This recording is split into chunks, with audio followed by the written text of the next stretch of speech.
प्रधानमंत्री नरेंद्र मोदी ने video conferencing के जरिए आपको बता दें कि 85,000 करोड़ से अधिक रेल परियोजनाओं का शिलान्यास और लोकार्पण किया है।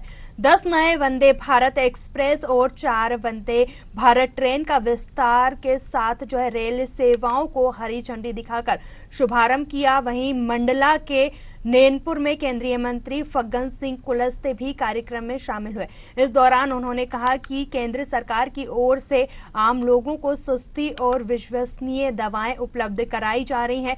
इस उद्देश्य से पहले चरण में 17 राज्यों के 50 रेलवे स्टेशनों का चयन किया गया है, जिसमें नैनपुर रेलवे स्टेशन भी शामिल है, जहां प्रधानमंत्री जन औषधि केंद्र खोले गए हैं, जिनका लाभ यात्रियों को मिलेगा।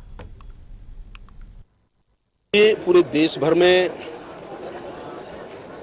ये रेलवे का एक प्रकार का पूरा मॉडर्नाइजेशन और लगभग 85,000 करोड़ रुपए की लागत से कुछ उद्घाटन और कुछ लोकार्पण, और ये रेलवे के लिए, रेलवे स्टेशनों के लिए, रेलवे मंत्रालय के लिए यात्रियों की सुविधा को और कैसे बेहतर बना सकते हैं इस देश की ऊंचाइयों के लिए, ये आज विशेष तौर से प्रधानमंत्री नरेंद्र भाई मोदी जी ने आज इनका लोकार्पण और शिलान्यास किया है।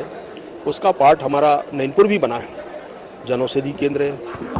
यहाँ रेलवे का जो इससे संबंधित हटका, ऐसे अलग अलग क्षेत्रों में यहाँ अलग अलग प्रकार की सुविधाएं, वन प्रोडक्ट वन स्टेशन, ये जो 3 ऐसे प्रमुख है अलग अलग योजनाओं का यहाँ पर 3 का भूमि पूजन हुआ है।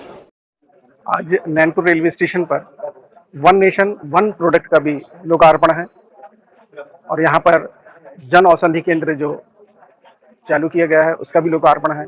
और जैसे कि आप देख रहे हैं, यहाँ से कार्यक्रम कुछ देर बाद स्टार्ट होगा, जिसमें प्रधानमंत्री द्वारा 85,000 करोड़ की योजनाओं का लोकार्पण होगा, जिसके संदर्भ में आज नैनपुर रेलवे स्टेशन पर यह कार्यक्रम आयोजित किया गया है।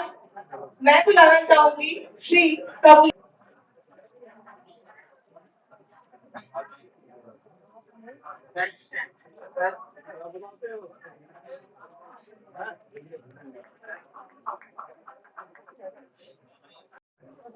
मैं आ चुका हूं इस समय नैनपुर रेलवे स्टेशन पर, जो जन औषधि केंद्र का लोकार्पण हुआ है।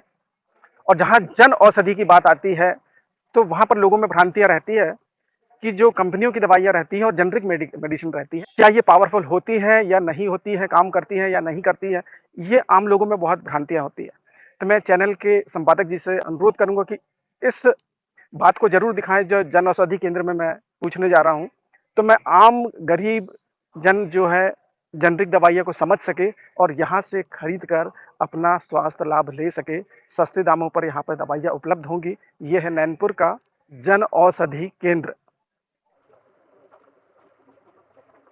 देखिए, अक्सर देखा गया है कि कुछ लोगों में भ्रम होता है कि जो जेनरिक दवाइयाँ हैं और जो ब्रांडेड कंपनियां हैं, उनकी दवाइयाँ और जेनरिक दवाइयों के, देखिए, ब्रांडेड दवाई जो होती है वो एलोपैथिक में आती है, और एलोपैथिक दवाई जो होती है उनके ऊपर जो है company as a branding, as a marketing के लिए बहुत सारा पैसा खर्च करती है।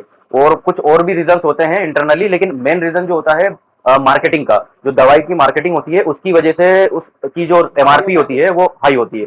जेनरिक दवाई जो होती है बेसिकली सस्ती होती है, वो इसलिए होती है क्योंकि उनकी मार्केटिंग में पैसा खर्च नहीं किया जाता। डिस्ट्रीब्यूटर, ट्रांसपोर्टर और बहुत सारी जो डिस्ट्रीब्यूटिंग चेन होती है उसके लिए ज्यादा पैसा खर्च नहीं किया जाता, डायरेक्ट वो होलसेलर से रिटेलर को पहुंच जाती है। उसकी वजह से जेनरिक दवाई सस्ती होती है और दवाई में कोई डिफरेंस नहीं होता। जो कंपोजिशन होता है वो सेम होता है और दवाई का जो वर्क होता है वो भी सेम होता है। ऐसा नहीं है कि सस्ती दवाई है तो खराब, मेंटेलिटी लोगों की बनी हुई है कि जो सस्ती दवाई होती है तो खराब ही होगी, तो ऐसा कुछ नहीं है। ये दवाई आप दिखा दीजिए, ऐसा बिल्कुल भी नहीं है। जो कंपोजिशन है वो बिल्कुल सेम रहेगा और जो प्रोडक्ट है वो भी A1 क्वालिटी का रहेगा। अगर आप प्रॉपर प्रिस्क्रिप्शन डॉक्टर की सलाह से ही प्रॉपर दवाई लेते हैं, कोई साइड इफेक्ट नहीं होगा। मैं आपसे वह सवाल पूछना चाहता हूँ जो तमाम आम दर्शकों के मन में होगी कि यदि वह अपने गांव में, अपने शहर पर इस तरह की जन औषधि केंद्र खोलना चाहें तो उन्हें क्या क्या क्वालिफिकेशन और क्या डिग्रियां और कहाँ अप्लाई करना होगा? अगर आपको बाहर भी अपने बेसिस पे स्टोर खोलना है, भारतीय प्रधान जन औषधि केंद्र, तो वो भी आप खुद के फ्रेंचाइजी लेकर खोल सकते हैं। उसमें कुछ प्रोसीजर होता है। उनका बी फार्मा या डी फार्मा डिग्री कंप्लीट हो, दूसरा वो registered PCI pharmacy council of India से रजिस्टर्ड फार्मासिस्ट हो। उसके बाद गवर्नमेंट उनको कुछ मुआयना भी करवाती है, लाइक 2 लाख या 2 लाख रुपए समथिंग का उनका वो रहता है, गवर्नमेंट उसको उनको देगी और आप उस बेसिस से फ्रेंचाइजी लेके अपना खुद का जन औषधि केंद्र खोल सकते हैं।